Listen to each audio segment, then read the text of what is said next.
Takže vážené kolegyně, kolegové, vítám vás tady na dalším panelu našeho setkání nad knihou Michala Hausera Cesty z postmodernismu. V tomto panelu tedy budeme pokračovat v dalších úvahách rozvíjejících kritických nad tématem postmoderny, moderny, vzájemného vztahu, kritiky tohoto vztahu těchto elementů, a to hlavně s tím, že se zaměří autoři na téma vlastně subjektu. Celý tento panel má vlastně název Doba mizejícího subjektu.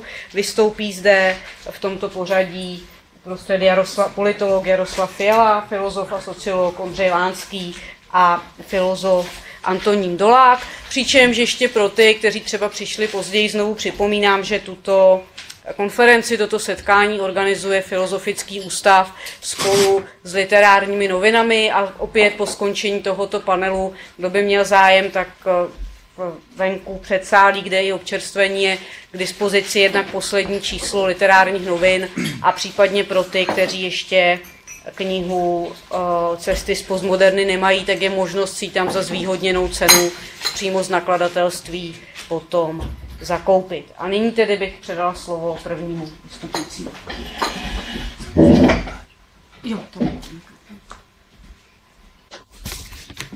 Tak, já děkuji za pozvání. Ještě se omlouvám se, organizace bude stejná jako v tom předchozím panelu, víceméně 20, maximálně 30 minut na příspěvek a pak společná debata s tím, že tento panel by měl končit zhruba v 5 hodin. Jo, když tak mě zadržíte.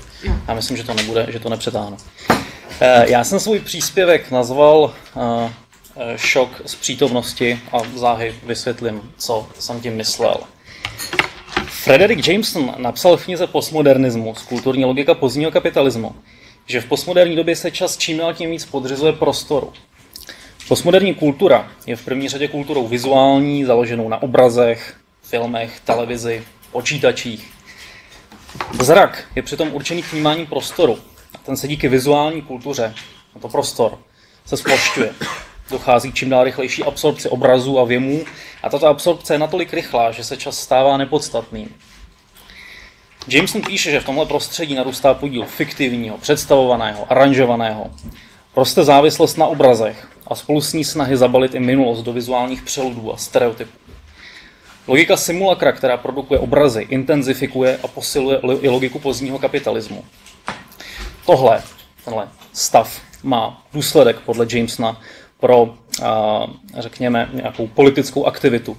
Politicky aktivní skupiny, které chtějí aktivně zasáhnout, usilují o změnu, to mají těžké, protože v záplavě obrazů se vytrácí nějaký praktický smysl pro to, jak se představit budoucnost nebo jak vytvořit nějaký kolektivní projekt změny. Když tady Ondřej Slačálek mluvil o utopii, já volně navážu tématem dystopie, protože pozdní kapitalismus podle Jamesona má důsledky pro chápání politické imaginace a zejména pro výrobní proces. Říká se, že čím dál tím žijeme víc v jakési nekonečné přítomnosti. Všechno se odehrává v reálném čase, je zapnuté online a neustále k dispozici. A zatímco většina 20. století byla posedlá budoucností a očekáváním příchodu něčeho nového a jeho závěr vyvíjením technologií, které nás měly co nejrychleji propojit s kýmkoliv a kdekoliv zlepšit naše znalosti o světě, tak 21. století jakoby v tomto stavu už žilo, ponořilo se do jakéhosi prezentismu. Žijeme v nepřetržité přítomnosti a spolu s ní se vytrácí i povědomí, že čas má nějaké ohraničení nebo nějakou posloupnost. Čas v digitální éře není lineární, ale často spíš asociativní. Minulost není něco, co bychom měli za sebou na časové ose, ale je rozptýlená v moři informací a digitálních záznamů. Minulost je taky přítomná. Z času se stala informace nebo další druh zboží ke zpracování. Místo měření změny jako přechodu od jedné situace k druhé měříme tempo změn. Mohli bychom říct, že jedinou konstantou dneška je změna. Ale nemusí to být pravda, protože i změna sama se rychle mění. Tahle přítomnost je velmi prchavá a já jsem se tady inspiroval tím názvem té přednášky od amerického kulturního teoretika Douglase Rushkoffa, který napsal, že vytváří vlastně v naší žité skutečnosti nesoulad mezi požadavky na nepřetržité zapojení do systému do systému čím dál tím rychlejší produkce, kde se smršťuje časoprostor, kde se všechno intenzifikuje, zrychluje, kladou se čím dál větší nároky na nás, ale tyhle nároky naráží na omezenost našich těl. Tenhle nesoulad má postupně za následek šok. Šok z přítomnosti. Trhy fungují 24 hodin denně. Globální infrastruktura pro nepřetržitou práci a spotřebu jsou tu s námi. Třeba, že se jim dostatečně nepřizpůsobilo lidské tělo. Dnešní výrobní způsob je tak svým způsobem postaven na nepřetržité bdělosti. Zaměstnavatel po mně vyžaduje, abych byl v práci neustále. Veškerý náš čas je kolonizován produkcí, prezentací sebe sama. Jediný čas, kdy zůstáváme odpojeni od technologií, od systému neustále výroby a konzumace, se stává spánek. Současný svět přitom běží 24 hodin denně. Je to jakýsi globální non-stop. Americký teoretik umění Jonathan Crary zkoumá tuhle situaci právě prismatem spánku a prismatem útoku na spánek, který probíhá v pozdním kapitalismu. Podle Craryho v první řadě prožíváme nespavost jako stav, v němž funguje právě nepřetržitá výroba a spotřeba. To má za následek zrychlení vyčerpanosti, životní únavy a decimování přírodních zdrojů. Čas na odpočinek je zároveň čím dál dražší. Nepřetržitý provoz připomíná výjimečný stav, který se stal stavem trvalým. Právě jednou z posledních překážek nějakého plného uskutečnění nepřetržitě fungujícího kapitalistického trhu a zároveň jedinou překážkou, která brání kolonizaci našeho prostoru, je právě spánek. Crary připomíná, že americká armáda dneska provádí už nějaký čas pokusy se spánkem. Pentagon už samozřejmě léta uskutečňuje experimenty s neurochemickými látkami, metodami, jejichž cílem je umožnit vojákům vydržet minimálně 7 dní beze spánku, v dlouhodobějším horizontu ještě déle. Z té dřívější pokusy a látky k tomu určené jako amfetamíny vyvolávaly vedlejší účinky, ale tentokrát jde o něco nového. Zredukovat samotnou potřebu těla spát, a to jednou provždy, bez nějakých vedlejších efektů. Ten vojenský výzkum se samozřejmě, jak už to bývá, stává později odrazem v civilním životě. To znamená, voják bez spánku může být jakousi předzvěstí nespícího zaměstnance nebo konzumenta. Léky zaručující bdělost by se v takovém případě staly nejprve značkou životního stylu a posléze nutností. Spánek je svým způsobem narušován, je pod útokem. Člověk na jedné straně říká, aby si měl být vědomý sebe sama. Měl by mít schopnost vyhodnocovat události, informace jako aktivní účastník veřejného nebo občanského života. Takže člověk jako automat zbavený možnosti aktivně jednat, náchylný k manipulaci nebo řízení ze strany manažera, je považován za někoho, kdo je nezodpovědný. V politice často sloužila nebo fungovala jakási metafora probuzení.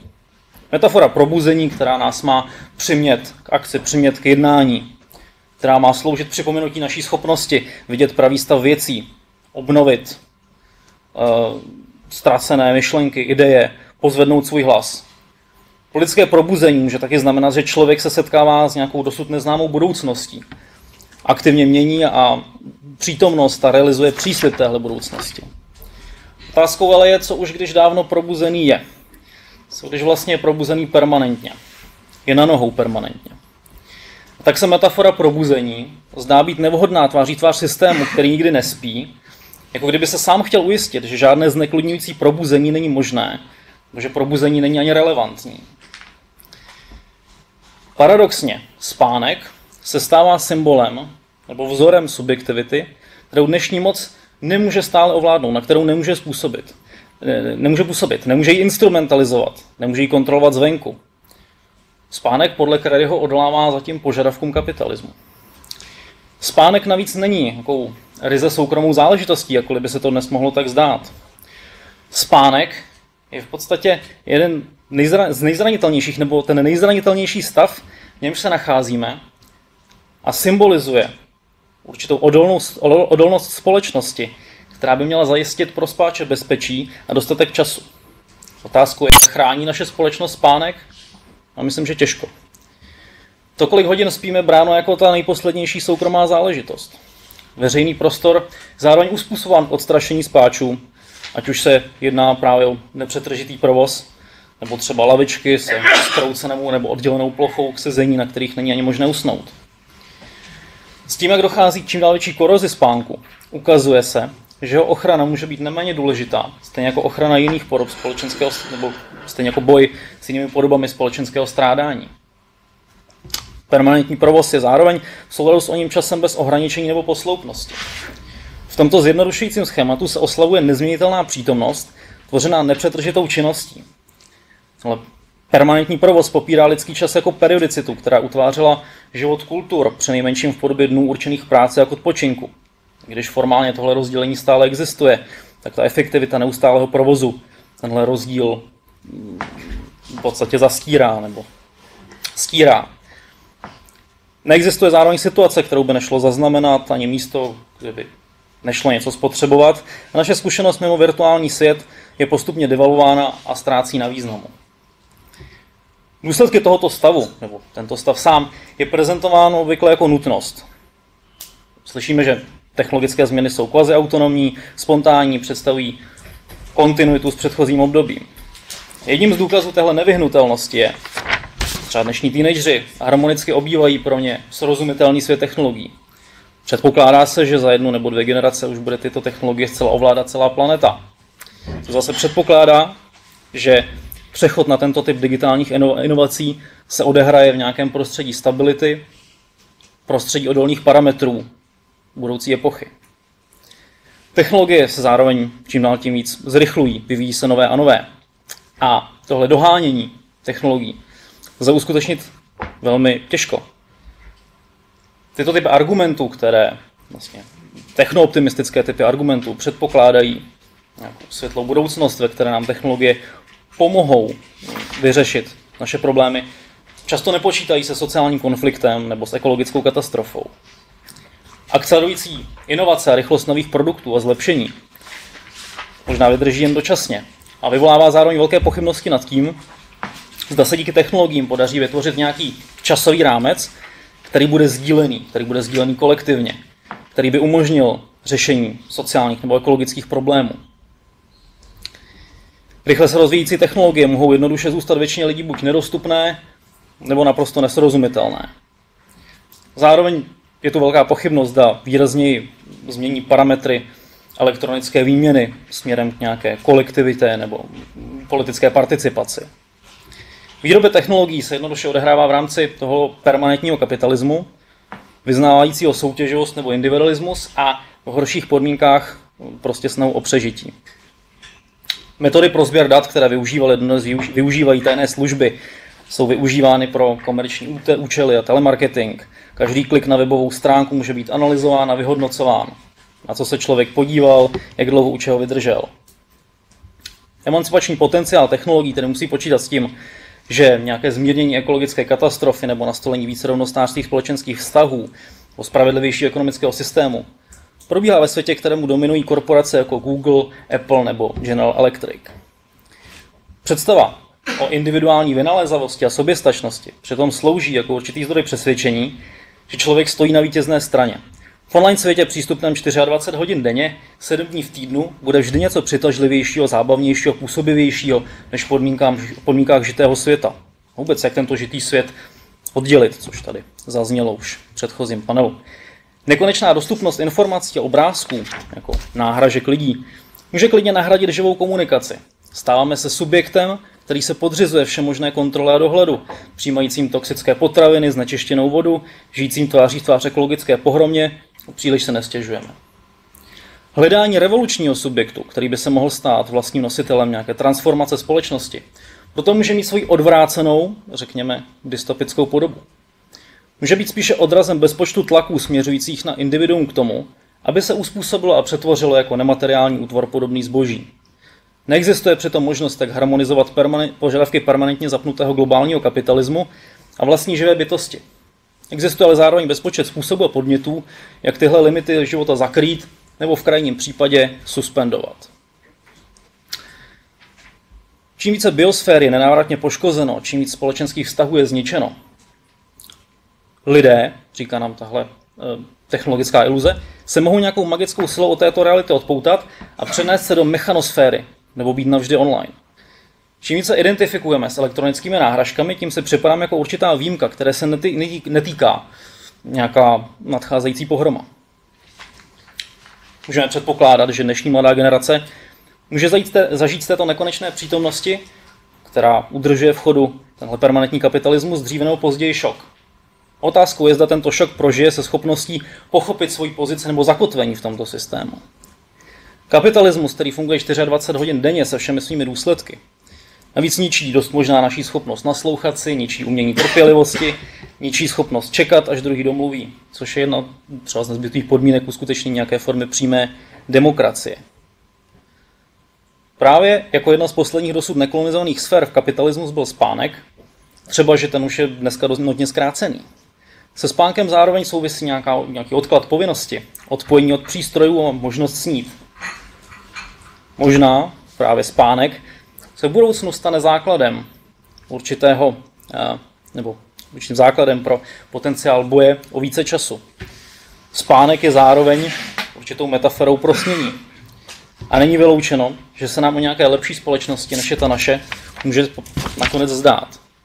Kromě toho, že jsme ale chronicky nedospaná společnost, jsme i společnost postrádající nějakou vizi budoucnosti, která by měla potenciál změnit, můžeme říct radikálně změnit náš současný stav. Minimálně můžeme říct, že v neustálém zapojení to jde těžko. Když Frederick Jameson psal o ztrátě představ o tom, jak změnit budoucnost, připomněl, že tenhle stav vystřílel obliba katastrofických vizí, apokalyptických scénářů, šíření globálního teroru. Známý Bonmot praví, že snaží představit se konec světa, spíše než změnu nebo konec kapitalismu. A řekněme tohle chápání, ale obliba apokalyps, má svůj původ v chápání času. Budoucnost, která je plná radioaktivních zombíků, kyborgů, nestvůr a vzbouřených strojů, totiž žádnou budoucností ve skutečnosti není. Ve skutečnosti je to únik, je to jakási existence mimo čas. Podle Jamesona má obliba hororů z budoucnosti a katastrofických filmů jakousi retrospektivní funkci. Na jedné straně nám ukazuje, jak by mohl svět vypadat, pokud budou pokračovat dnešní trendy, ale právě v tom nás jakoby vrací zpátky do přítomnosti. Obraz katastrofy má určitou spojitost se současností. Funguje jako protažení současných nebezpečných trendů, ale zároveň funguje v obrazové podobě obrazu apokalypsy jako jakýsi zpětný efekt. Ve skutečnosti nám říká, buďte rádi, že žijete v přítomnosti, v teple našich domovů. Možná se něco podobného za pár desítek let stane, ale chvalme to, co máme teď. Druhá funkce té nadcházející apokalypsy zároveň přináší až příliš snadné řešení. Představuje katarzy. Mediální teoretik Douglas Rushkoff, kterého jsem zmínil v úvodu, mimo jiné popisuje, jak v poslední době přibývá lidí čekajících na soudný den, zejména ve Spojených státech. Společnost jménem Vivos například prodává byty v podzemním bunkru o velikosti supermarketu v Nebrasce po $25,000. Lidé si často staví úkryty nebo bunkry, podobně jako v dobách studené války. Většinou podle Rushkoffa očekávají příchod radikální přeměny lidstva, radikálního šoku, radikální přeměny do nějaké blíže nespecifikované formy a v zásadě čekají na nějaký radikální zásah zvnějšku, který má přijít už poměrně brzy a který nakonec poskytne cestu ven. A právě v tom spočívá potíž apokalypsy. Má nám poskytnout cestu ven a obnovit lineární čas. Má tu opět existovat nějaká doba před a po katastrofě. Čím dál fantastičtější přání ohledně nějakého zvratu a rozhřešení, ale v zásadě zakrývají katastrofu, která je dost možná už tady, nebo je přinejmenším čím dál tím víc na postupu. V posledním čísle časopisu A2 vyšel překlad textu Naomi Kleinové nazvaný Revoluční klimatologie, kde autorka popisuje závěry z Kongresu Americké geofyzikální unie z loňského roku. Jeden z příspěvků nesl název Je země v prdeli a pojednává o vlivu globálního kapitalismu na úbytek přírodních zdrojů, změn klimatu a zvýšenou nestabilitu systému země člověk. Odpověď na otázku, zda je země v prdeli, zněla víceméně ano. Autor příspěvku konstatoval, že jediným řešením by byla celková změna systému a dnešní dojdy jsou naší jedinou nadějí frikce. Skupiny lidí nebo hnutí, kteří si osvojili dynamiku, která do dnešního kapitalismu jednoduše nezapadá. Ti by mohli tento vývoj přinejmenším zpomalit. Můžou sem patřit přímé akce, protesty, blokády, dokonce sabotáže. Místo fantazí o životě po jednorázové katastrofě, žijeme tedy jakýsi život uprostřed postupující katastrofy. A pokud na tom chceme něco změnit, svým způsobem to máme jednodušší. Nemusíme hned přemýšlet o nějakém složitém nebo radikálně novém pojetí času, které by nás navedlo k jednání. Těžko totiž říct, jakým jiným způsobem to změnit, než konkrétními kroky v reálném čase. Britský historik umění Timothy J. Clark napsal zhruba před rokem a půl článku pro New Left Review nazvaném Pro levici bez budoucnosti něco podobného. Levice se podle něj probírá útrobami současnosti a hledá v nich známky nadcházející katastrofy, katarze, vykoupení. To je neudržitelné. Podle Clarka musíme přijmout určitou tragickou vizi života. Neleží před námi žádná jasná budoucnost a v úvahu přichází jedině politika, která se zaměří na to, aby zabránila úplné katastrofě a určitým způsobem zadržela monstrum v kleci. Taková politika bude tou nejrevolučnější, jaká tu kdy byla. A navíc by dost možná změnila i okolnosti, kterými dnes posuzujeme, co je možné a co ne. A to už vlastně nemusí být až tak tragická vize. Děkuju.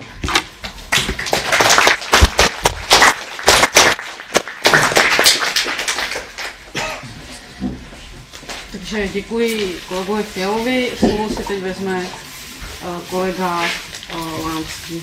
A znovu tedy připomínám, že debata bude na konci po všech příspěvcích.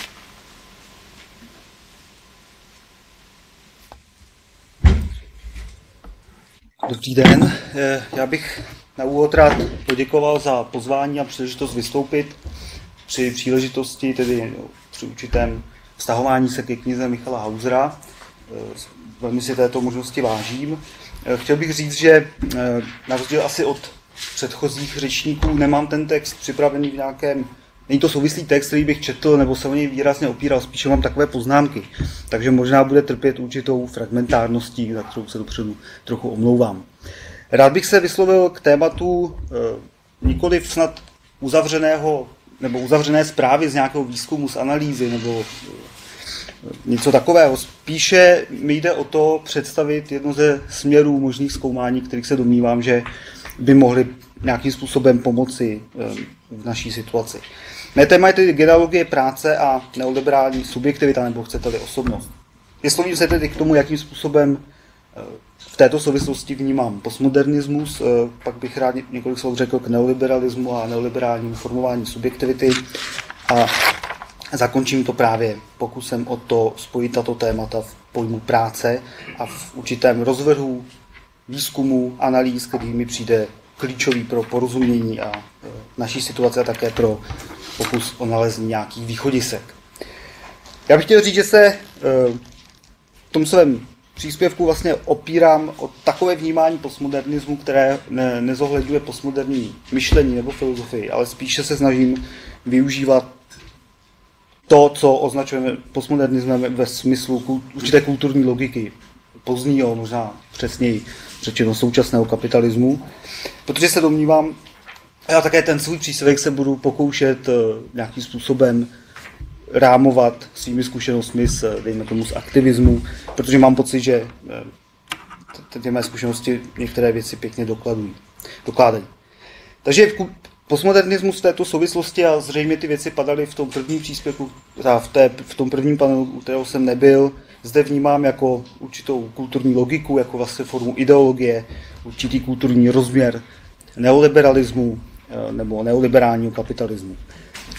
Těmi hlavními prvky, které bych v této souvislosti vyzvedl, je to, co se klasicky opakuje. Je to ta teze o konci velkých vyprávění, o určité ztrátu rozměrnosti pro různé emancipační projekty, minimálně ve smyslu teorie, tedy ve smyslu sociálně sdílených vzorců, představ o tom, jak má společnost vypadat.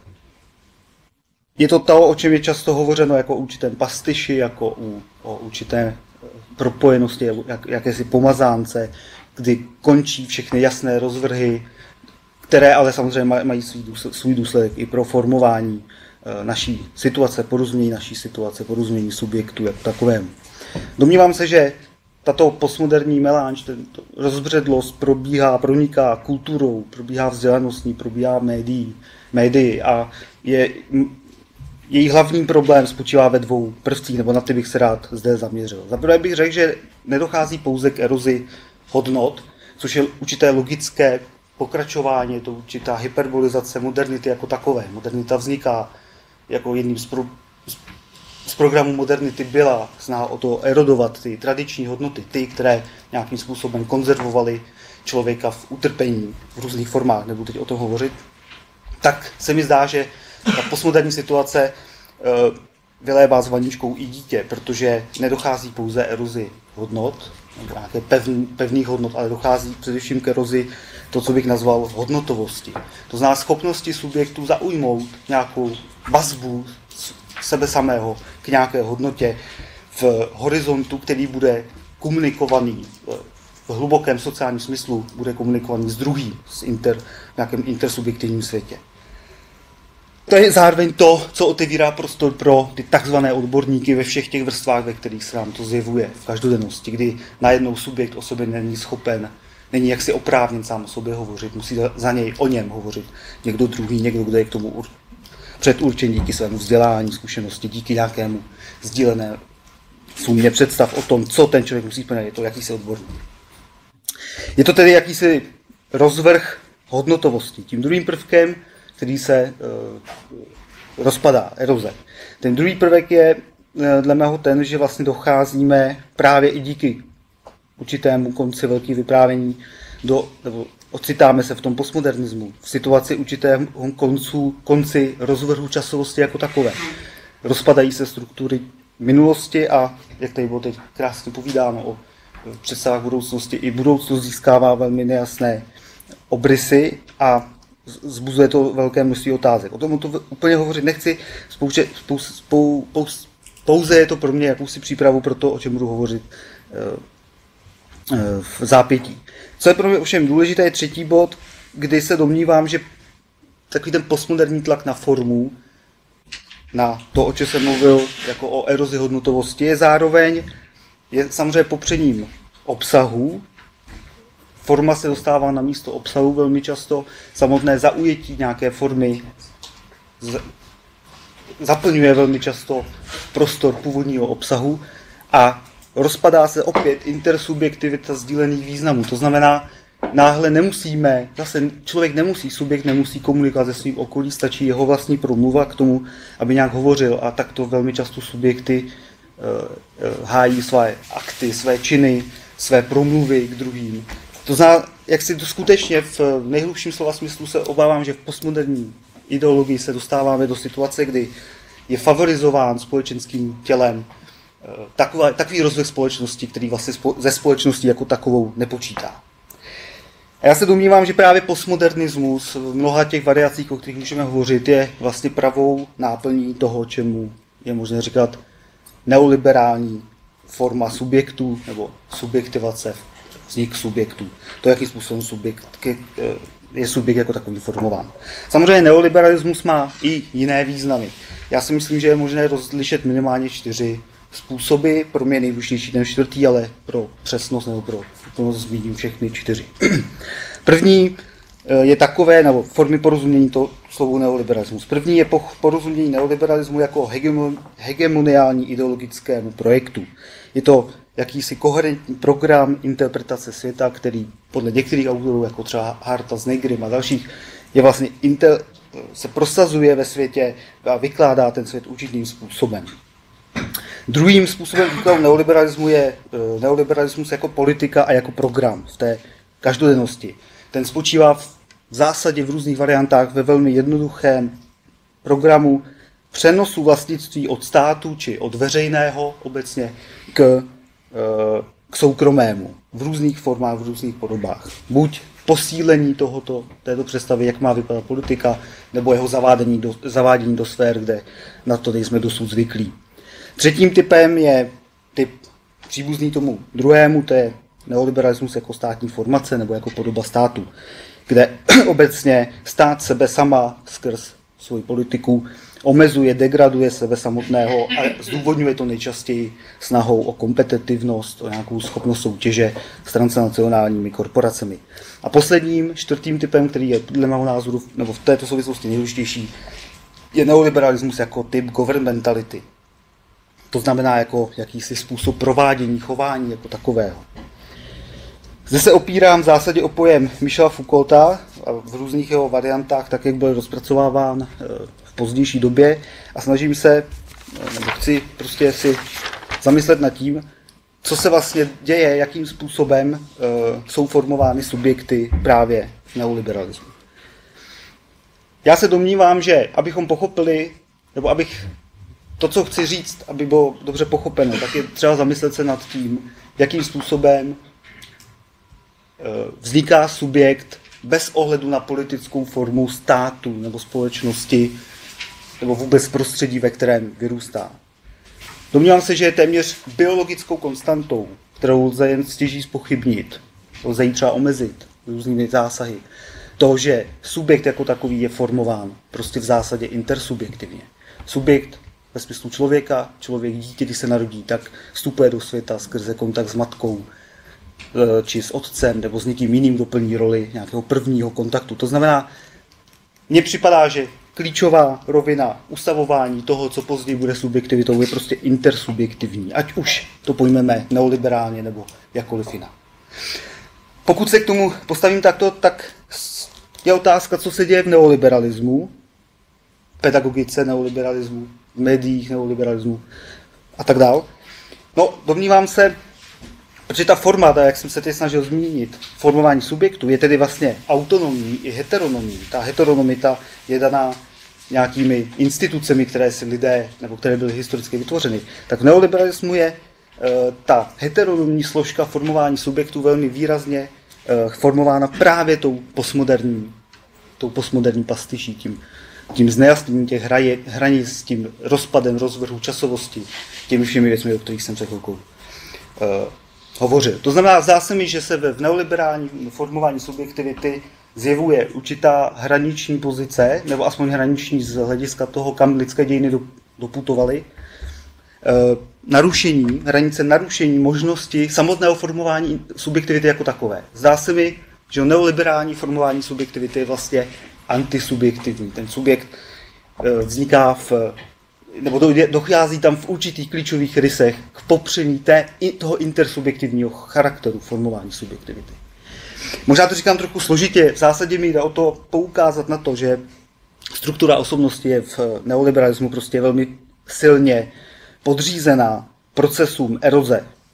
Eroze podmínek, které bychom mohli říci člověka dělají člověkem, především v tom rozměru intersubjektivního vztahování. To, co nám prokapává do běžného veřejného diskurzu v jednoduchých tezích typu společnost neexistuje, existují jen rodiny, muži a ženy, to jsou ten nejjednodušší vyjádření toho, o čem se snažím teď hovořit. To znamená toho, že v neoliberalismu dochází, protože společnost a druhý absentuje, jak se chybí, tak dochází k tomu, že subjekt sám sebe definuje, vidí a vnímá jako v podstatě neexistující, chybějící entitu. Právě proto tedy je možné říci, že klasickým obsahem neoliberálního diskurzu, to, že společnost neexistuje, to, že jsme nepodmíněni druhými, že naše základní existenciální prožitek je vlastně atomistický, je tím, co zároveň považuji za nejnebezpečnější projev postmoderny. A zároveň se domnívám, a zde přiznávám velmi silnou inspiraci, byť přenesenou postkoloniálním myšlením, že se dle mého jedná vlastně o konstitutivní prvek toho neoliberálního řádu. Co tím myslím, když říkám, že zde nějakým způsobem přenáším zrcadlím postkoloniální myšlení? Velmi krátce. Postkolonialismus jako způsob myšlení, jako způsob analýzy vlastně evropské filozofie a vůbec situace kolonizace se snažil jaksi pochopit, že vztah kolonizovaný kolonizátor, to tedy na té mikrosociální úrovni, je mnohem zásadnější z mnoha hledisek pro fungování evropské racionality. Mezi všemi bych chtěl vyjmout tato. Za prvé se domnívám, nebo za prvé postkoloniální autoři se tam snaží ukázat, že ten koloniální řád, ta naprostá podřízenost druhého ve formě otroctví, v té samozřejmosti, se kterou byli třeba černoši z Afriky odváženi do Amerik a tak dále, je podpořena evropským moderním způsobem vnímání nebo myšlení, dejme tomu vůbec evropské moderní filozofie. To to, k čemu dochází v koloniálním vztahu, je totiž naprosté popření subjektivity toho druhého, který není vůbec vnímán. Krásně je to vidět už na tom, jakým způsobem Kryštof Kolumbus informuje o své cestě do Ameriky, jakým způsobem vlastně ignoruje ty indiány, nevnímá je, neposlouchá jejich řeč. Objevuje se v těch dopisech krásné pasáže, kde na jednu stranu říkají mi, že tam dál už není pevnina, on vůbec nechtěl uvěřit tomu, že je na ostrově, pořád se snažil pevně při té své první cestě, věřil tomu, že je na větším území. Takže na jednu stranu v tom dopise třeba jsou pasáže, kde upozorňují na to, že indiáni neustále mu říkají, ne, tady to je uzavřený malý ostrov, a to tam píše, a o pár řádek dál se objevuje věty typu, je třeba sem přivést a naučit zde ty lidi mluvit, nebo ty bytosti. To znamená, zde se to dle mého ukazuje právě ta jaksi hyperbolizovaná tendence, která je v tom, dejme tomu, v tom našem vztahu ke světu, který je dan naší evropskou tradicí, přítomná jaksi od jak živa. A já se domnívám, že v neoliberalismu dochází k nějaké své hranici, ke svému určitému extrému.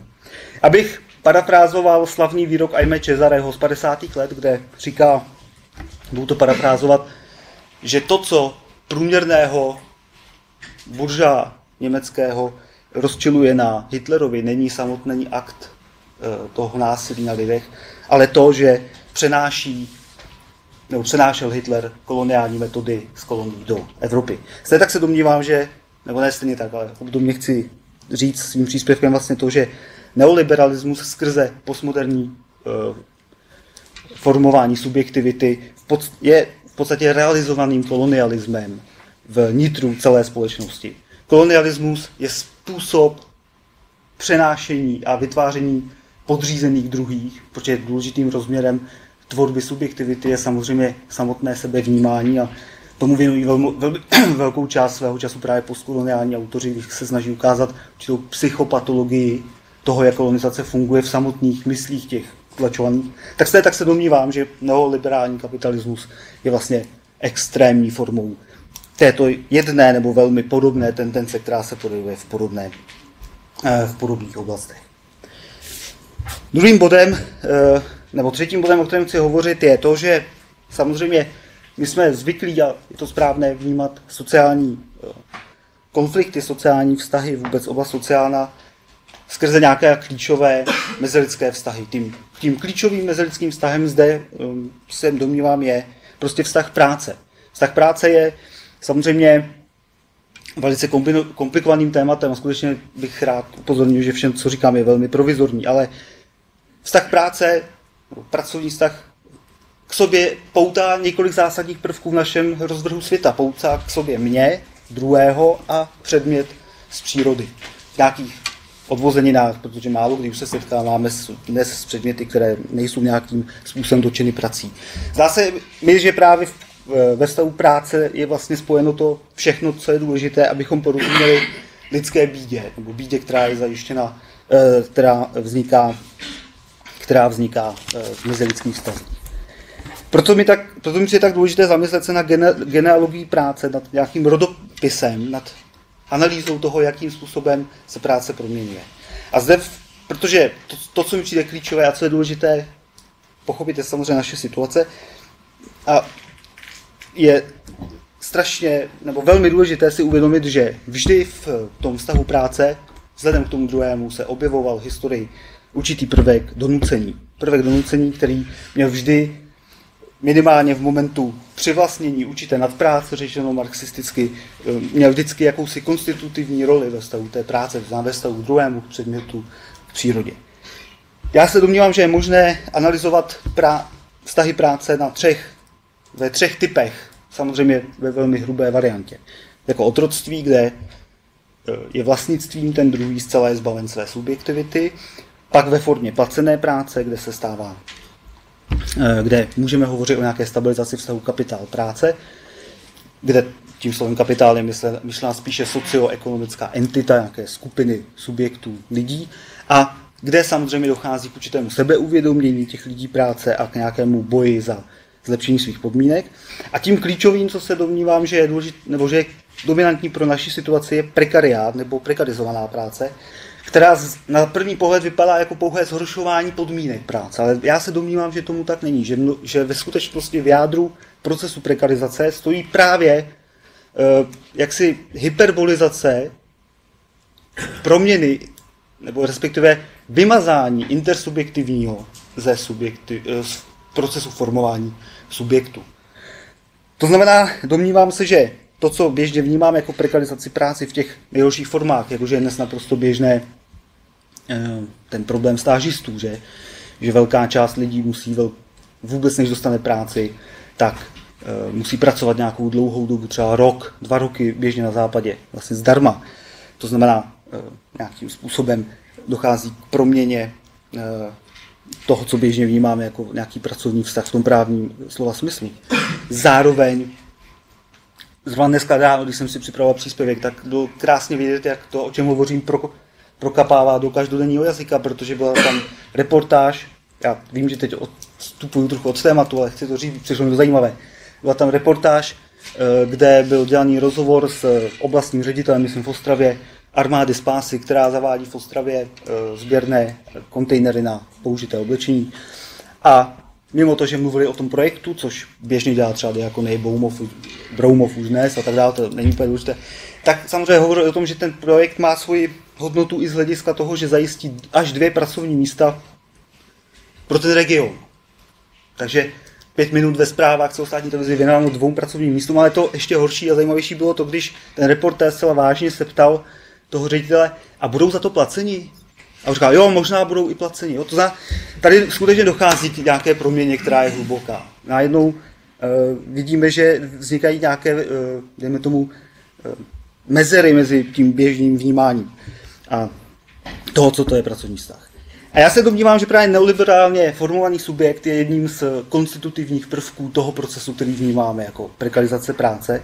Je to dokonce podle mého fundamentální podmínka, zhoršování podmínek práce a ta spočívá, jak jsem se snažil ukázat v té první a druhé části svého příspěvku, právě v tom, jakým způsobem je formována subjektivita. Tím bych mohl vlastně skončit tu analytickou část v úvodovkách, protože to je to, co jsem se snažil ve stručnosti představit. Trošku mi to nedá a zeptám se možná řečnicky do diskuze, co vlastně dělat v takové situaci. To je ta klíčová otázka. Co dělat, jakým způsobem.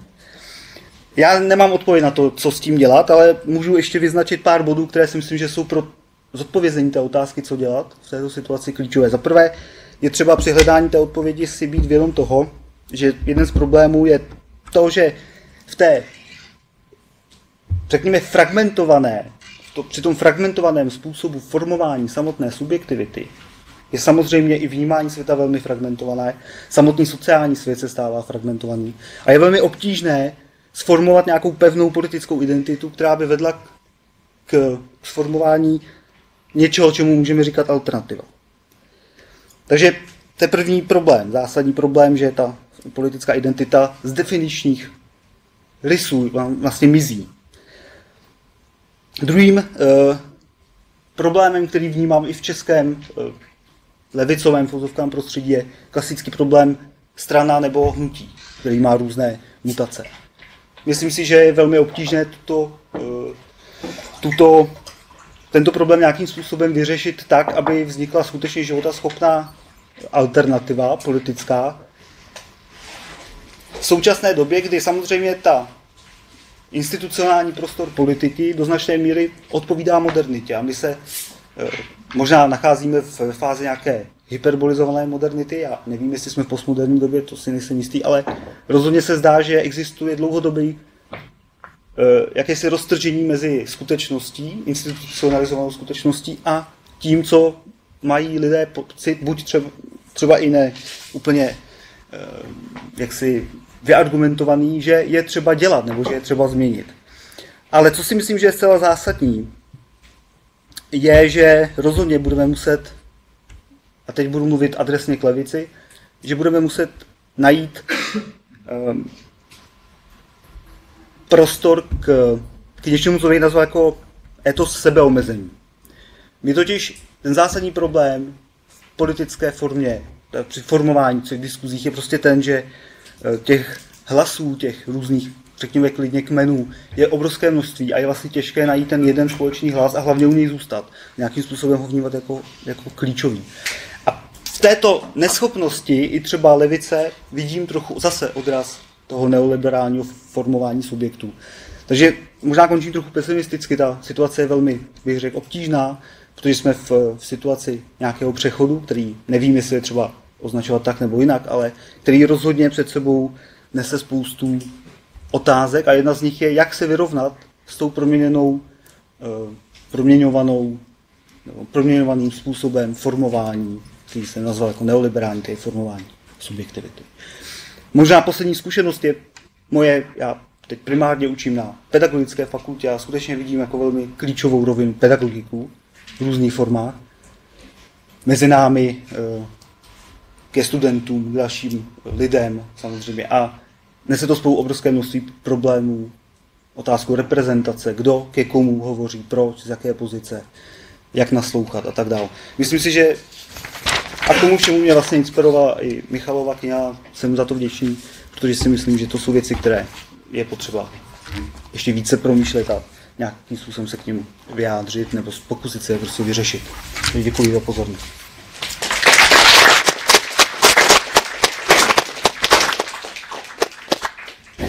Takže děkuji Ondřeji Lanskému a nyní dostane slovo Antonín Dolák. Takže dobrý den. Já mám teda téma Hauserovo pojetí subjektu, univerzálního subjektu. A kdybychom teda modernu brali jako, řekněme, snahu o univerzalizaci, jak tedy brát postmodernu, jo? Je několik možností samozřejmě, buď jako antitezi, že teda jde o antiuniverzalismus, o nějaký partikularismus. Je samozřejmě taky další možnost brát to jako modernu, která se ale radikalizovala, to znamená použila své kritické ostří vůči sobě samé. A nebo je další možnost brát to jako jinakost, jako něco zcela jiného, že jo. Jo, případně ještě teda taková umírněná čtvrtá možnost, že postmoderna je umírněnou modernou, to znamená modernou, která si otupila ostří. Jo? Ale asi teda se shodneme na tom, že postmoderna přichází s partikulárním, nebo zdůrazňuje, že tady nejsou prostě univerzální velké příběhy, ale je tady partikulární. Jo? Takže když Michal Hauser vlastně mluví o univerzálním subjektu, tak je to zajímavé, prostě snaha sloučit partikulární s univerzálním. To znamená jakási paradoxní rovnice, že by teda univerzální se mohlo rovnat partikulárnímu, obecné částečnému. Jak tuhle tu paradoxní rovnici myslet, pokud to teda vůbec jde? My se s tím samozřejmě můžeme setkat už i u třeba Badiua nebo u Žižka, na které vlastně Michal Hauser navazuje, který se taky snaží ze subjektu nebo z jeho činu, z něčeho partikulárního, vyvodit něco univerzálního, něco tedy, co má univerzální dosah.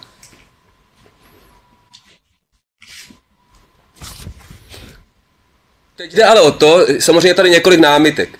Pokud my teda už jsme si prošli očistnou kůrou postmoderny a víme, že všechny univerzální v sobě skrývá partikulární zájmy, tak se můžeme prostě ptát úplně nejzákladnější otázkou, jestli když budeme říkat, že něco je univerzální, tak nebudeme utiskovat jiné partikularity.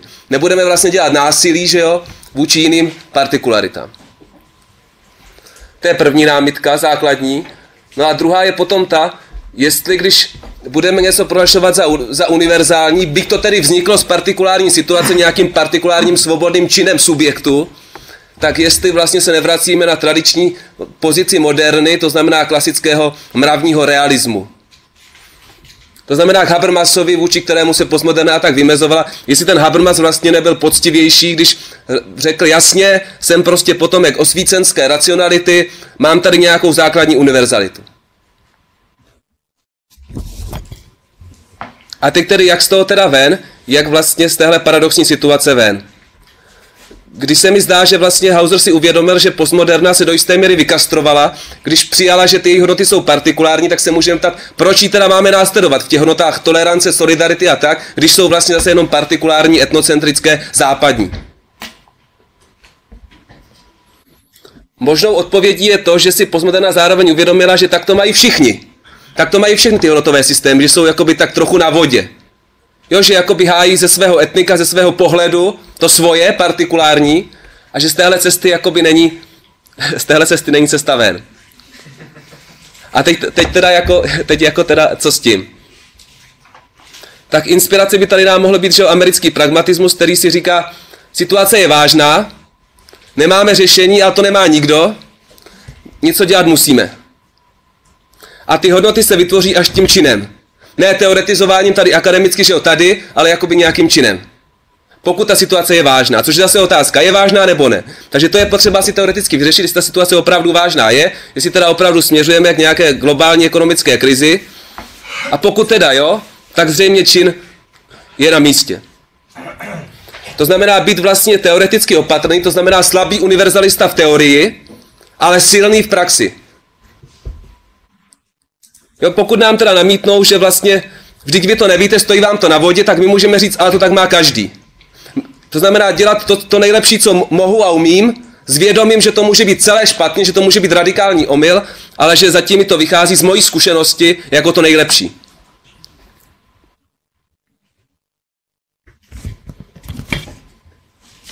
Já musím ještě si tady něco... Takže mně se zdá, že vlastně tady Michal Hauser se snaží o nějakou zajímavou pozici C mezi teda Ačkem, což je mravní realismus, a Bčkem, což je mravní relativismus, kdy tedy Ačko je nepodložený jako realismus a Bčko jakožto relativismus nenabízí akceschopnost. A možná je ta pozice upřímnější v tom, že nezakrývá na rozdíl od některé postmoderny svůj skrytý, byť slabý univerzalismus. Jo, že postmoderna mluví o partikularismu, ale nakonec tam má toleranci, solidaritu a tak dál. To znamená jakousi formu univerzalismu. Tak Hauser nebo ta jeho pozice to nezakrývá a je akceschopnější. Ať se neopakuju tady ještě, co tady mám.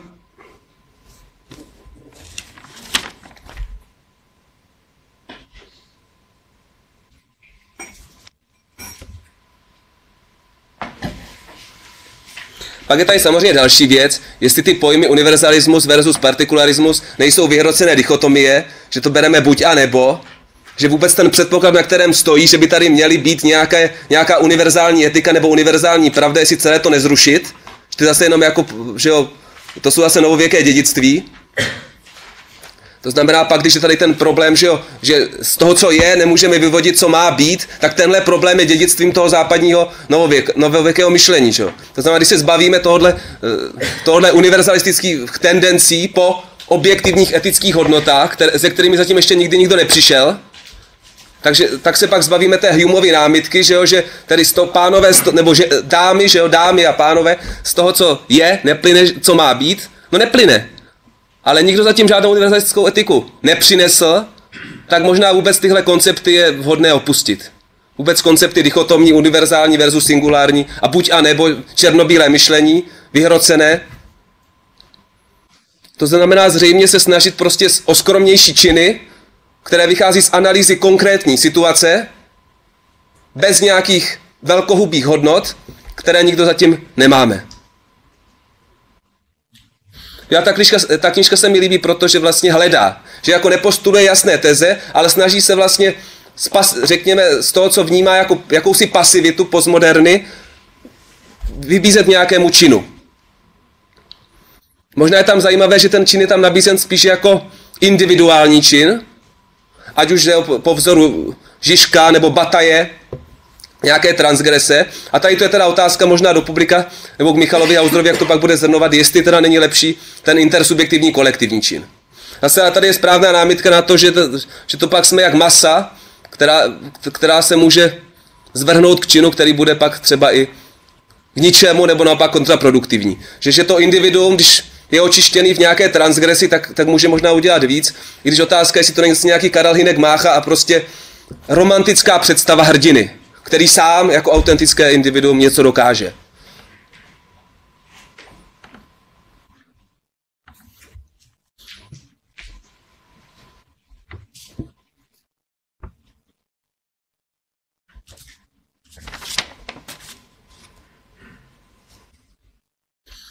Ještě tady vlastně mám jednu věc, že teda vlastně jaké hodnoty bychom měli prosazovat, pokud hodnotu rovnosti.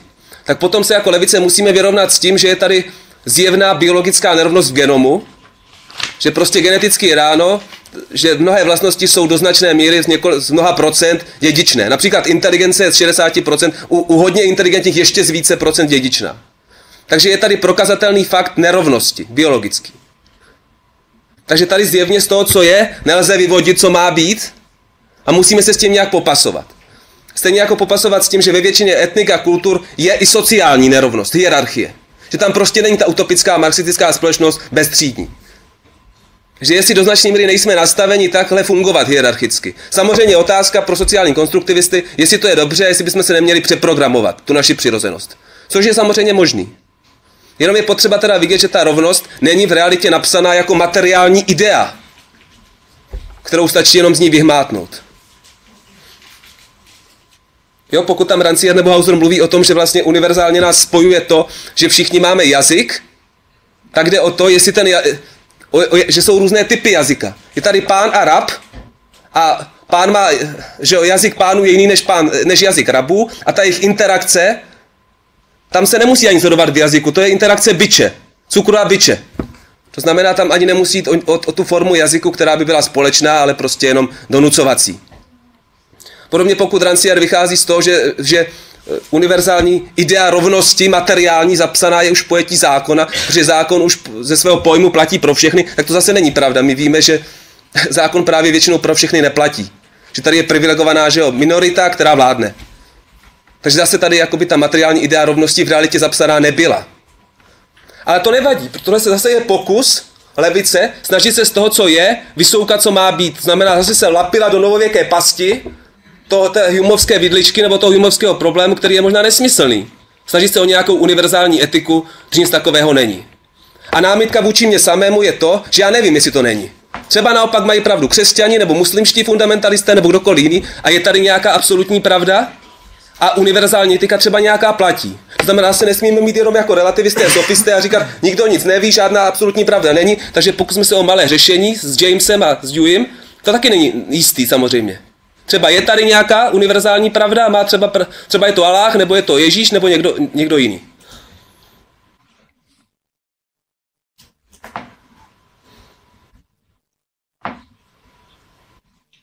No a pak teda otázka, že když vlastně, že jo, teď vyšla Žižkově knížka, zase tam mluví o tom, že je potřeba se zastavit a nedělat, teoretizovat, definovat situaci, jestli je to opravdu pravda. Jestli už jsme neteoretizovali až moc. Spíš druhá věc je, že možná Žižkovi se nenabízí žádné řešení, co vlastně dělat. Takže proto se chce zastavit. Což ale není nic jako diskvalifikujícího, protože ta situace je těžká, že jo, takže to je jasné. Takže já vám děkuju.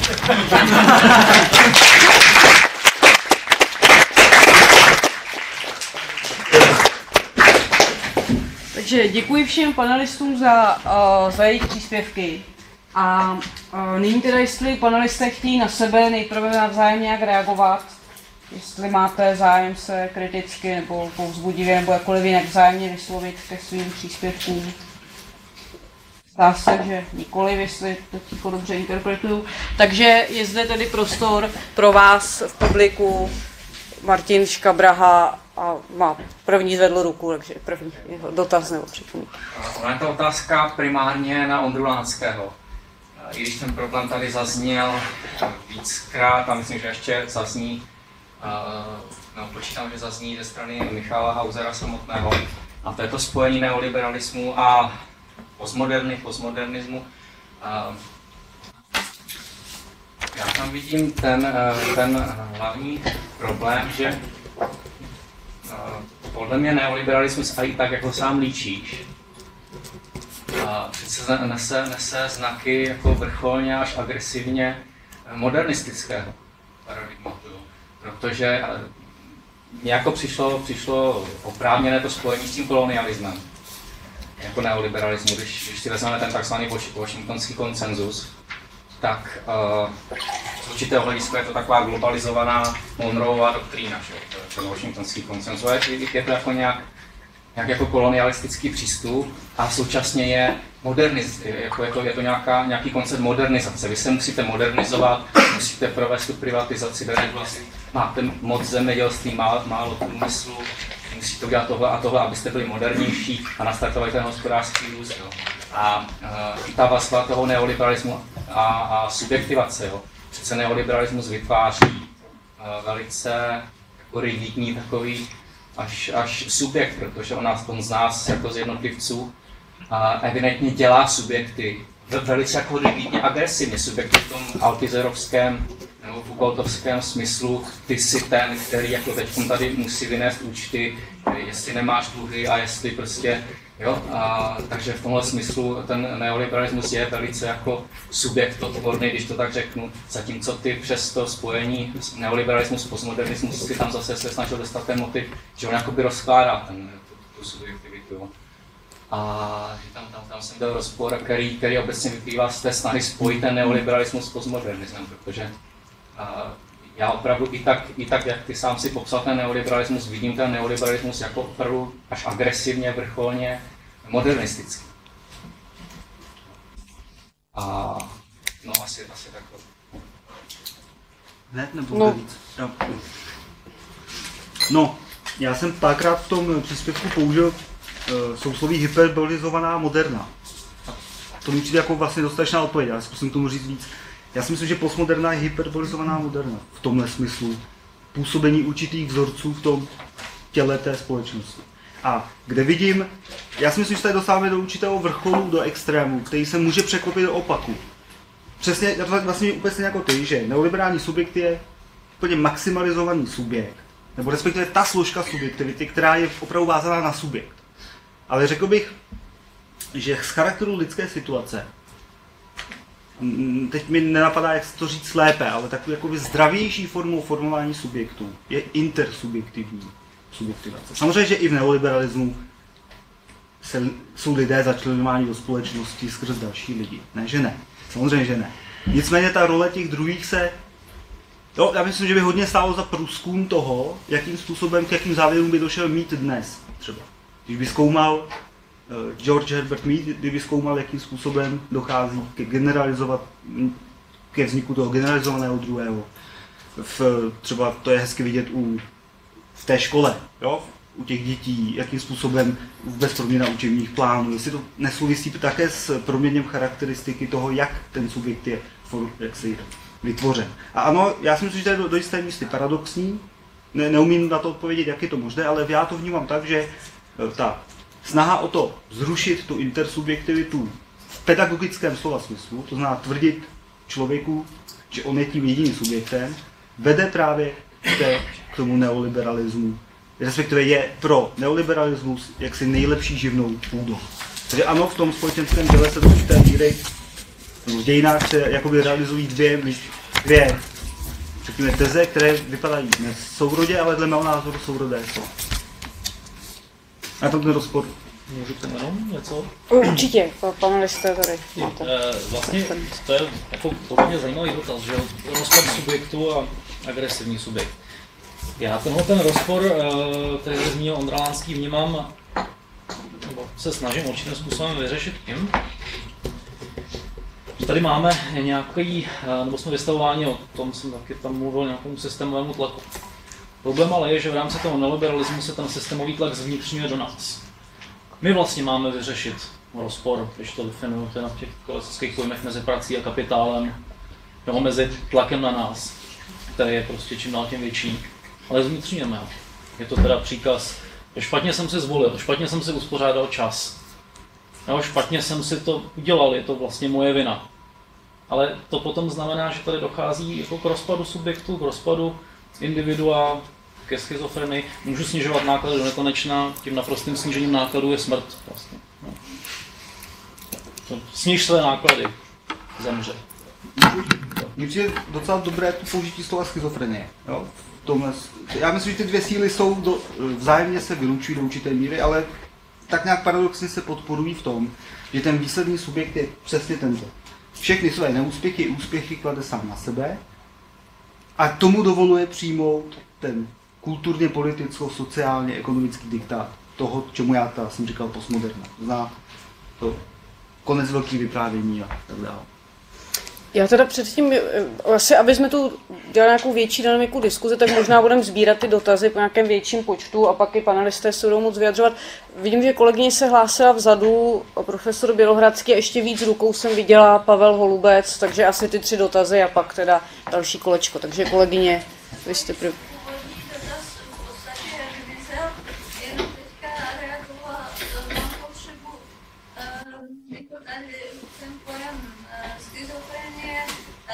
Mně se to týká z toho úhlu jednak vyučující i jednak speciální pedagogiky. Tam se nám to promítá, že prostě, když máme jedno z těch 30 prostě je nějak zvláštní, tak takový je a prostě nerovná. A každý od nás se to týká prostě nejsilných prožívání.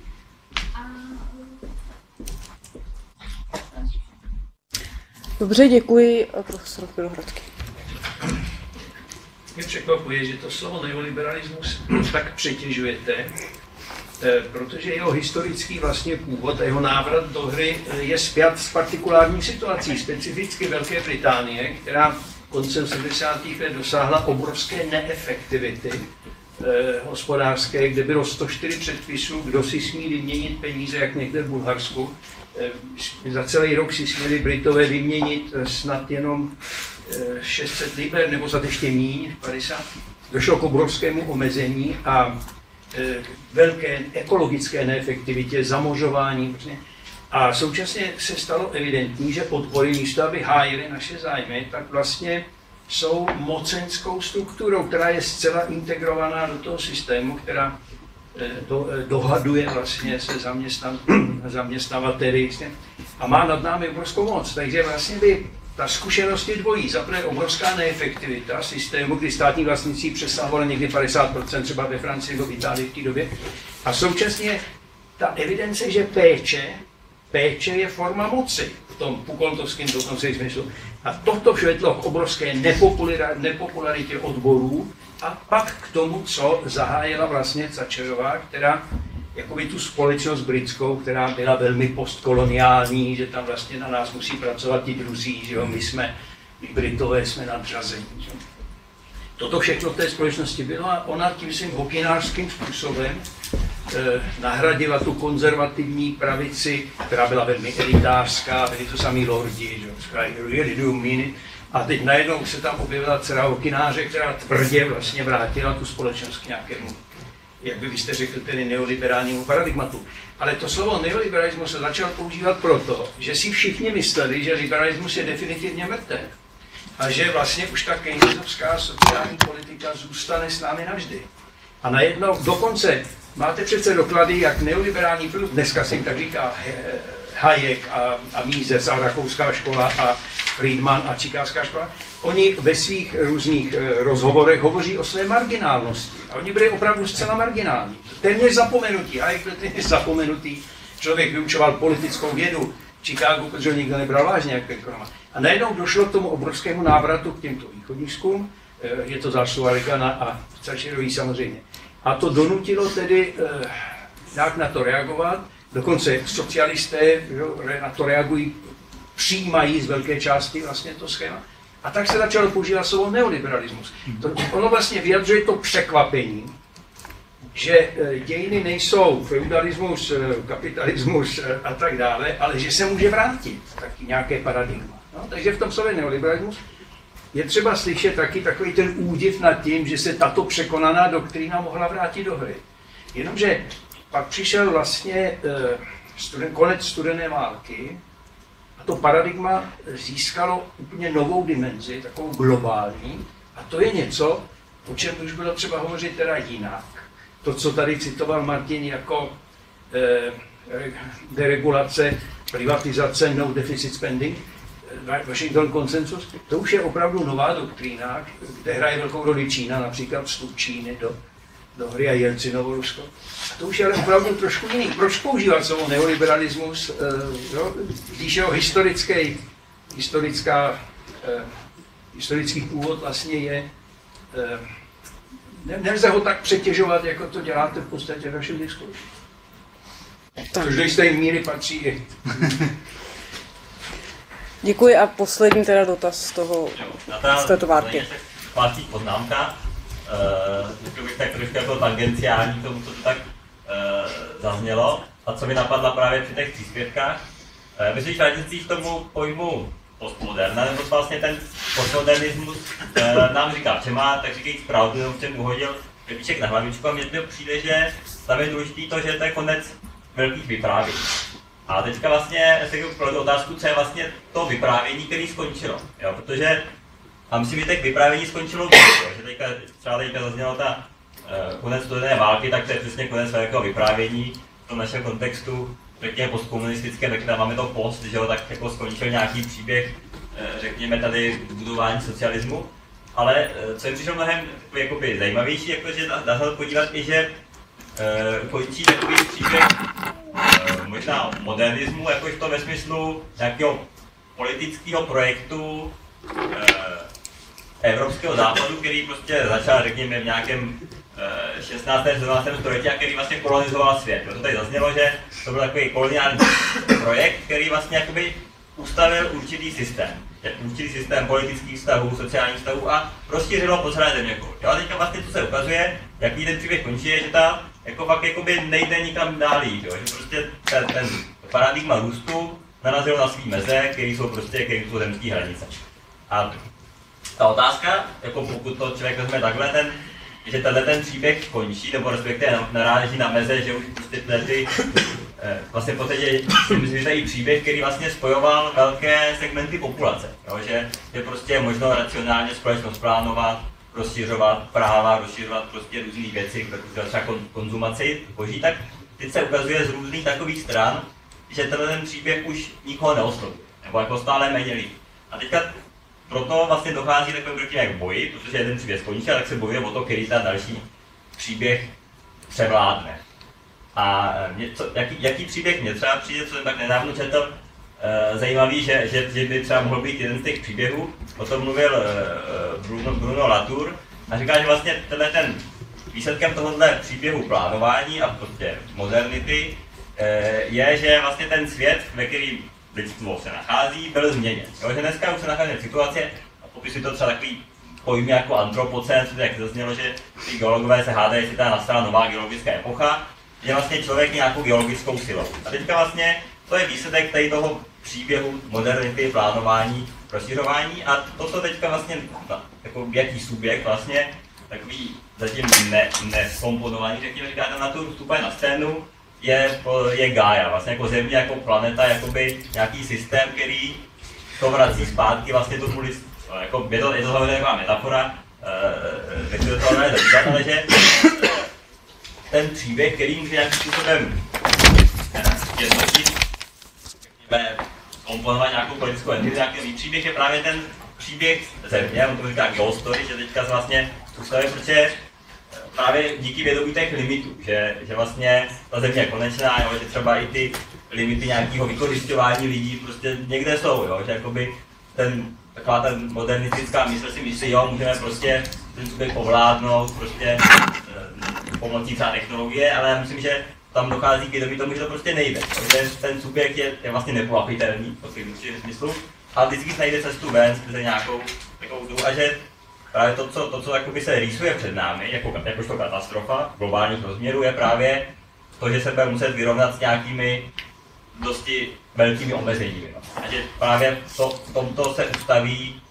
nebo v tomto můžeme ustavit nějaký subjekt, který se točí okolo Země. Země jako ve smyslu situace, která vlastně je pohyblivá a která nás utváří. Takže děkuju. Já jenom připomenu, že ty dotazy byly dlouho. První dotaz se týkal vlastně momentu jinakosti, vlastně v tom, o čem byste mluvili, buď jako o postmoderní situaci nebo o neoliberálním řádu. Druhý dotaz byl teda, proč pojem neoliberalismus přetěžovat, tak jak to minimálně podle profesora Bělohradského 2 z vás dělají. A třetí teďka se týká tedy toho, co je vlastně tím novým velkým vyprávěním, pokud to velké vyprávění, které skončilo, je určitě velké vyprávění spojené s růstem a jestli se teda neobjevuje nějaký nový Aktér, subjekt, Gaia. Nevím, v jakém pořadí chcete odpovědět. Tak já jsem rád, že to nedělám teda, ale chci jenom se zeptat, nebo vlastně, jak chápat marxismus, aby to nebylo velké vyprávění. Jo, nebo jakoby, aby nebylo, aby třeba, jak se říká, že tady skončilo dogma růstu a tak dále, tak jestli to, že skončilo dogma růstu, jestli to zase není nějaké velké vyprávění. To znamená, jak to pochopit ten marxismus jinak, aby nám nevyčítali, že to je zase to velké vyprávění. Jo, jenom taková otázka. Já první, jo. Dobře. Přetěžování toho pojmu, tak já myslím, že se poprvé objevuje slovo neoliberalismus i trochu v jiném kontextu, když vlastně Německo po druhé světové válce zakládá sebe samu svůj stát. Určitě míry, nebo objevuje se to v podpůrných pracích, které byly využity různými... Sociálně tržní, myslíte sociálně tržní, ten jejich systém. Tak. A tam myslím, že v souvislosti s... Ordoliberalismus. Ano, a tam se ale... To není neoliberalismus. No, ale objevuje se i v těch pracích občas i to slovo neoliberalismus. Já jako vím, že to hlavně identifikuje takto Foucault. A já se pohybuji v té tradici, která... Já jsem tady říkal, ty 4 typy toho, co může být pod tím pojmem myšleno, a právě si jsem vědom toho, že to je pojem, který obecně drží. Víte, když se liberalismus stal neo. No. Pro Němce to ještě byl pořád liberalismus. Ale proč? Když se neo stal neo? A neo se stal až koncem 70. let, díky začnu. Ano, ale já se snažím ukázat, jestli to, co třeba my vnímáme 80. let v této rovině, dejme tomu té společensko-politické reality, jako takto uchopitelné. Jestli to nemá nějaké hlubší zdroje, já snažil jsem se tady mluvit třeba vůbec vlastně o tom, že to je spíš, já to nechci říkat tu tezi úplně silně, ale já si vlastně domnívám, že to je hyperbolizovaná moderna, nebo respektive některé její tendence. To samozřejmě ne moderná jako celé. To si myslím, že úplně tak ji nelze jakoby odmítnout. A vy jako stotožňujete postmodernu a neoliberalismus? Ne. Já jsem hovořil o tom, že postmodernitu nebo postmodernismus tady dneska pojímáme jako kulturní logiku pozdního současného kapitalismu. Jakoby nešlo mi o tom příspěvku ani teď hovořit o postmodernismu. Já vím, takže ale je to teda vlastně kulturní logika neoliberalismu. Pozdní kapitalismus chápete jako neoliberalismus, nebo tam vidíte nějakou distinkci? Ptám se, jestli to náhodou není to, když to takto spojíme, jestli nám to některé ty věci nevysvětlí. Jo. Nevím. Že to, jasně. Ale jestli... Jako ten Jameson vlastně, že ho to vidíte teda podobně. Ano. A ještě k tomu paradigmatu s tím růstem. Jestli někdy říkám, samozřejmě tak paradigma růstu dochází k nějakým hranicím, ukazuje se, že tou hranicí je ta země a že bude potřeba nějakým způsobem, aby lidská společnost redefinovala své vlastní pravidla nebo cíle vůbec toho, jak existuje. Ale jenom si říkám, jestli není celá ta logika růstu, jestli není důsledkem něčeho jiného. A jestli to něco jiné, a nevím teď, a nebudu to záměrně označovat, jestli to není něčím, co se velmi výrazně historicky projevilo právě v kolonizaci. A jestli to vlastně není spjato s modernitou. Proto také jsem říkal na Telemarkě, že si vlastně myslím, že naše pozice je velmi blízká. Protože používáme určitá slova, která to třeba znejasňují ten význam, to přiznávám, jo? Pohybuji se v nějakém diskurzivním rámci a tak dále, ale ptám se, jestli vlastně není ten problém někde skryt v tom, čemu říkáme běžně modernita. Přece komunismus byl taky aplikací koloniálních metod na vlastní národ. No samozřejmě, ale komunismus v té historicky podmíněné variantě realizace, nikoliv jako idea jako taková. Nejsem jistý, jestli by bylo dobrý spolu. Takže teď jsem se vyslovil ke všemu. Co padlo? Jo, ještě mě napadlo i v souvislosti s tím vaším příspěvkem, když jste hovořil o tom hledání, nebo o tom rozporu mezi konkrétním a univerzálním, tak třeba právě se zajímavými sérií odpovědí přichází vůbec postkoloniální myšlení, protože například filozofie osvobození hovoří o pluriverzalismu, jakoby přiznává určitou relevanci těch civilizačních, kulturně a historicky vytvořených celků a jejich hodnot, ke kterým se jednotlivé ty celky nějakým způsobem vyslovují a snaží se najít skrze různé principy pluriverzalistické, různé komunikace a tak dále, to, na čem by se celé lidstvo jako celek mohlo shodnout. A domnívá se celá ta etika osvobození, že je to možné. Jo? Že nějaký slabý univerzalismus vlastně. Jo? To je otázka, jestli je slabý. Jakože průsečík všech, na čem se shodnou všichni, víceméně, nebo většina. Ano, ale jako právě tvrdí, že není pravdy. tak slabý, jak se zdá na první. Může být ještě silnější. No. A kolega Fiala myslí. Já zkusím reagovat, kdy se neoliberalismus stal neo? To je otázka. Protože já určitě souhlasím s tím, že slovo neoliberalismus, no tak jak to osobně chápu, já by se nemělo příliš nadužívat. Jeden důvod vidím praktický, protože ono je nesrozumitelný v politické komunikaci. Co vlastně si lidi představují pod pojmem neoliberalismus. Já se ho snažím se ho minimálně v poslední době tolik nenadužívat. Ale tak, jak přechod k tomu neoliberalismu chápu já ho chápu už prostě v souvislosti s tím, co jsem tady mluvil, no, o čem jsem tady mluvil předtím. To znamená přenášení rozporů teda do vnitřního, a můžeme to nazvat jinak, nemusíme to nazvat neoliberalismus. Antipolitický individualismus, to je váš pojem. Ale pro mě vlastně ten neoliberalismus souvisí, nebo tak, jak já ho chápu, kde já vidím tu spojitost s tím neoliberalismem, jsou vlastně myslitelé, jako je Gary Becker třeba, kteří samozřejmě, oni poukázali ve své době, a asi je důležité si uvědomit, že to, co označujeme za neoliberalismus, mělo ve své době nějakou legitimitu, mělo to svoji platnost. Na druhou stranu, ty některé teorie nebo některé výklady právě autorů, jako je Becker, směřují k tomu, že skutečně ty rozpory přenáší dovnitř, stáváme se, jak se někdy říká, podnikateli sebe sama. To znamená, že dochází jako k transpozici nebo prostě k přenášení logiky volného trhu, tak jak o tom hovoří Foucault, náklady, výnosy, zisk, ta logika kolonizuje prostě čím dál tím větší sféry života.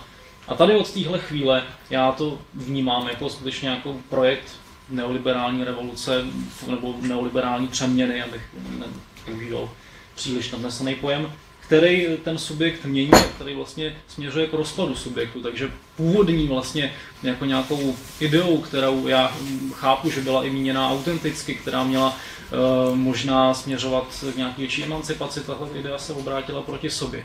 Můžu ji taky chápat tak, že péče, nějaká nadměrná, o který jste tady hovořil, byla vystřídaná jiným typem péčí ekonomů, péčí zase podřízení, jako naprostým se podřízení instrumentálnímu rozumu. To znamená, že v tomhletom pro mě už ten neoliberalismus účinkuje a funguje.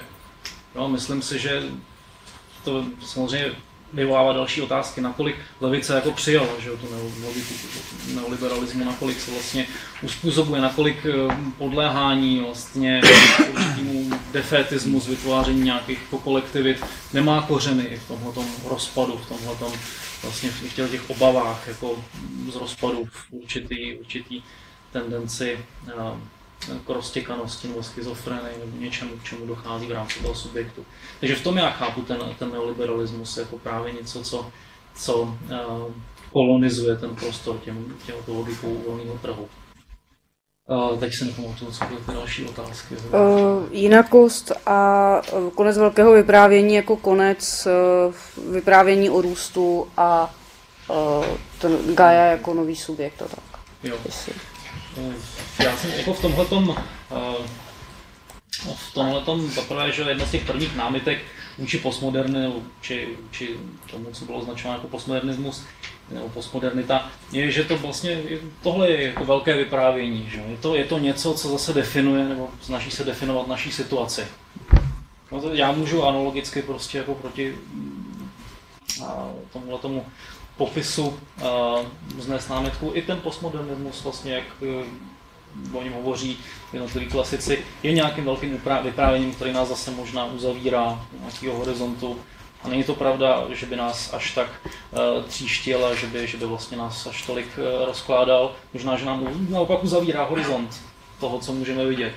Jo, možná naopak jako postmoderna je velkým vyprávěním. V tomto smyslu se s ním můžeme vyrovnat.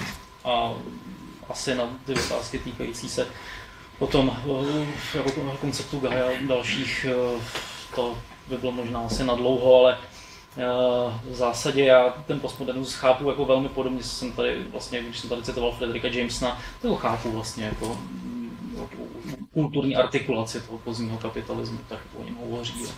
Takže ta cesta ven v tomhletom, nebo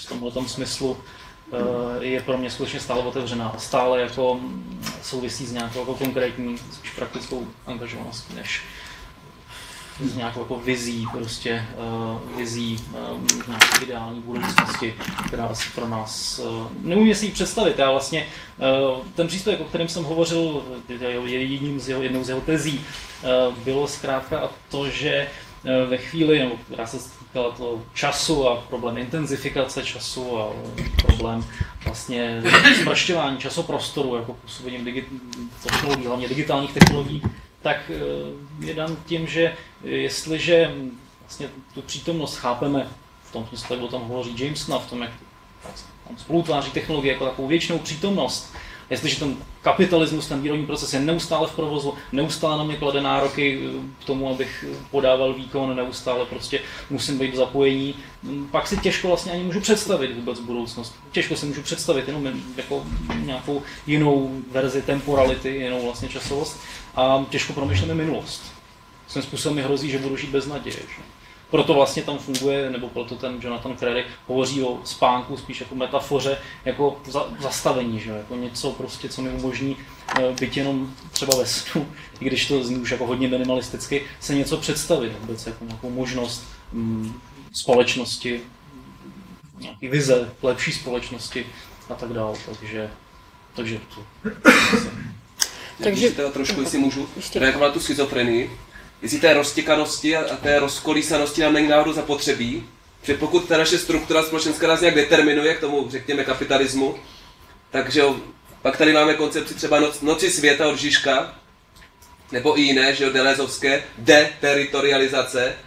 A jestli ten chaos neuvolní nějaké možnosti vytvoření nového řádu, že jo, protože chaos není jenom teda rozkolísanost, roztěkanost, kontradikce, paradox, ale právě nabízí nové možnosti a vytvoření nového řádu, že jo. Takže to, že ten kapitalismus nás teda rozkolísává, roztěkává, jsme ve stresu, v tlaku a tak, jestli to náhodou není super. A neumožňuje to, že teda se složíme úplně v chaosu. Takže se z nás vymaže ta kapitalistická struktura, ta determinace. A budeme jako noví blázni moci začít zakládat jakoby nový řád, jo?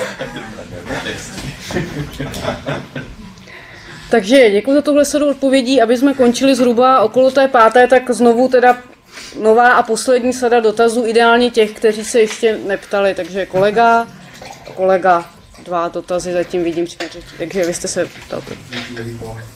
Dobře. Já napřed dělám takovou omluvu, pokusím se vyhnout slovu postmoderní. Vede tady poměrně jaksi hezkým nedorozuměním. Já ať dělám, co dělám, tak nejtvrdší kritiku vedenou ve stejném směru, ve kterém jde Umbralánský. Ve vztahu k neoliberalismu prostě nacházím Derridových Marxových přídrací. Což přeci jenom obvykle bývá považováno za postmoderní přístup. Ona prostě ta postmoderna v sobě podle mého názoru nesla kritičnou prostředí, řekněme, kulturnímu. Ale ta otázka směřuje k něčemu jednoduššímu. Tady padla ta metafora spánku, velice pěkná metafora, ale není to zajetí. Není to přijetí vlastně toho paradigmatu, řekněme, v uvozovkách neoliberálního. Přece my dneska nemáme v tom provozu, v té každodenní šlenice, nemáme problém s těma, kteří nemají čas spát. Ono jich pár je, jsou to ty šťastní lidé, kterých je vždy zapotřebí, pořád zapotřebí a tak dále, ale ten skutečný problém je ta masa, kterou bychom potřebovali uspat, protože pro ní nemáme práci, nemáme využití, jakýkoliv její provoz je nákladný a zároveň nemáme teda odvahu jí uspat natrvalo. Samozřejmě spánek rozumu provouzí příšery a bohužel i spánek mas provouzí příšery, ale prostě ta otázka je, jestli bychom se neměli bát mnohem, když mluvíme o té dystopii. Ne té štvanice, těch několika, kteří jsou ještě vykořisťovaní. Já konzervativně řeknu, že to je šťastný pozůstatek dobrý nemoci. Ale těm, kdo už nestojí za to vykořistová. Tak děkuji a druhý dotaz. Spíš bych se chtěl vrátit k té postmoderně, protože jsem toužil, že vlastně se postmoderně nějak učí. A beru ji za takovou, z mého hlediska, epochu, která právě končí, a proto nás se strašně zajímá. Mírně bych navázal na ten chaos a na ty věci. Nebyl jsem to úplně od začátku, nevím, jestli se někdo zmínil v nějakém kronici dějů. Ale myslím si, že co je velmi závažná otázka, je prostě všimnout si možná toho, že postmodernismus jako určitým způsobem ještě trošku akcentuje, že je to být synchronní aspoň ze strany vnímání jakýchsi objektů a věmů. Ale předtím možná, když to velmi zjednodušeně, jsme měli období, kdy jsme chtěli být synchronní ve smyslu významu. A doba, která já třeba učím film a tak dále. Takže vidím, když se jako, jak si dneska na film politik, tak každý v tom úplně jiný význam. Úplně jiné pocity. A dokonce jediný, co na čem se vlastně shodnou, jsou vlastně jenom fragmenty vědy. Takže a tam si myslím, že určitá hranice, za kterou už jako ano, nastává přesně to slovo, které řeklo chaos. A tak já vidím, že nastává z mého hlediska taková nová etapa vlastně synchronního chaosu, kdy, a tam byl ještě navázal na tu Gaiu, na tu Zemi, nastal obrovský zlom, že prostě z hlediska technologií a všeho, my jsme všichni synchronní, máme stejné hodiny, každého najdeme na zeměkoule, která byla ještě před má kratičkou dobou, ničím svobodným, neprozkoumaným prostorem, najednou přesně determinovaným vězením. A nikdy nebude jinak. A v tom vězení je právě jakákoliv interaktivita vlastně naráží se do těch stěn. A vzniká vlastně chaos. A jediné, co můžeme sledovat, je vlastně synchronnost toho chaosu, která je až strašně deterministická. Všichni jedou na mandelku. Každý má není jiný pohled, ale je to jeden čas na celém světě. Je to strašně zjednodušené. Ale tohle nikdy ještě před mnoha lety teda nenastalo, ale teď má nastat. Takže já z mého hlediska končí ta moderna, to už tak jako není. A nastalo něco, co jsme ještě jenom krátce. A jsem chtěl tam ten velký příběh, že jako by si tady takovou návaznost řečeno, že ten velký příběh vlastně nám umožňuje, řekněme, vytvořit nějakou dobu, jakoby porozumět si skrze právě ten příběh a říkáme toho, že prostě ten příběh modernity, řekněme, umožnil nějaký politický dohody v Evropě v rámci prostě nějakého systému států. A že když tu ten příběh není, tak přesně nastává ten chaos, vlastně takový ten možná obsovský boj všech proti všem, protože není tam ten stejný pohled jakoby na ten film vlastně. Jo? Že v tom si myslím, že ta ztráta je vlastně vážná z toho velkého příběhu. Takže děkuju tady za technickou poznámku a k těm dvěma dotazům, jestli mám připomenout ten první, ten se týkal toho, ano, proč spojovat postmodernismus vlastně s neoliberalismem. To byly dva dotazy, jestli ta největší kritika vlastně neoliberalismu nebyla právě z pera Derrida, který teda lze ho zradit postmoderně, a pak ten dotaz týkající se vlastně spánku a uspávání mas, jestli tam není. Mě zaujalo teda, jak říkal pán o tom filmu, kdybych teda byl režisér, tak nevím, jestli bych točil filmy, jo? Pokud by každý si z toho filmu odnesl něco jiného. Takže pokud je to takhle, tak pak bych ty filmy točil co nejvíc chaoticky, teda, aby to podněcovalo v lidech co nejvíc jakýchkoliv chaotických reakcí. Můžu odpovědět právě naopak, to je snaha dělat jednoduché a dlouhé a velké příběhy. Všimněte si těch filmů, které vydělávají největší peníze, příběh je velmi jednoduchý, ale je velice komplikovaný. Je do spousty detailů, které téměř můžete sledovat, je chaotický detaile, ale v tom celém klembě je primitivní. Jsou pak vlastně návrat k pohádkám a mýtům. A k dlouhým příběhům, proto taky tady vykolemizuji vlastně, že postmodernismus je prostě velký příběhový, není naopak. To je vzal úplně nové příběhy, které jsou ale mimo realitu. Takže si myslíte, že ve filmu už teda skončil postmodernismus a vrátili jsme se k pohádkám? Ne, myslím si, že v životě. Ve filmu bohužel ještě má jako jakési doznívání právě toho minulého období. Ale v životě, ve vědě, psychologii a tak dále je úplně jiná období. Tak já se teda těším na Trierovu Nymfobanku, tam ještě podle mě nějaký postmodernismus bude, chaos, takže... Jo, takže ve filmech postmodernismus je. Jo. V životě ne, v životě už. Ne? Už ho ne. Já myslím, že K tomu tématu spánku, to bylo asi na kolegu Fialu nejvíc. Děkuji za zajímavý dotaz. Já vám odpovím jinak. Samozřejmě tady je problém, který jste zmínil, a to jsou jako lidi, kteří nestojí za to vykořisťovat. Odpovím jinak. Ty, kdo nestojí za to vykořisťovat, se možná můžou vykořisťovat sami. Tady samozřejmě vytváří se jako problém fenoménu zbytečných lidí, že jo, fenoménu prostě čím dál tím většího vyloučení. Ale já si myslím, že tady jako ten kapitalismus má schopnost nějakým způsobem ten rozpor překonávat a v nějakých velmi neutěšených třeba podmínkách tyto lidi zase zpátky kooptovat.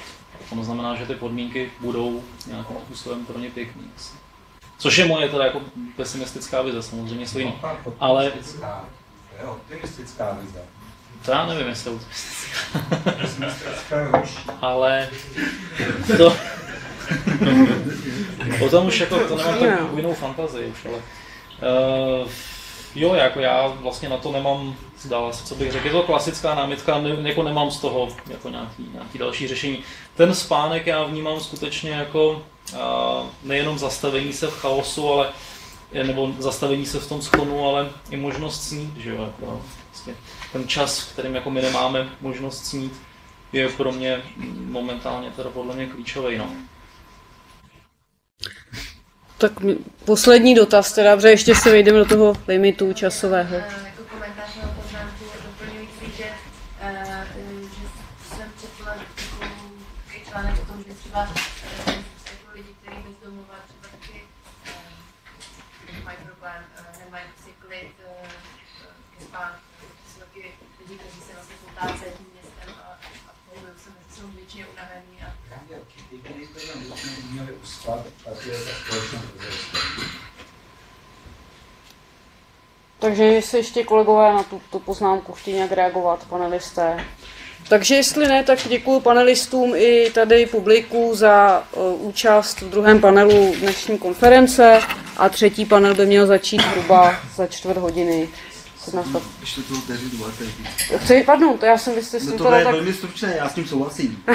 Proto jsem o postmoderní filozofii nemluvil, já jsem mluvil o postmodernismu jako kulturní formě.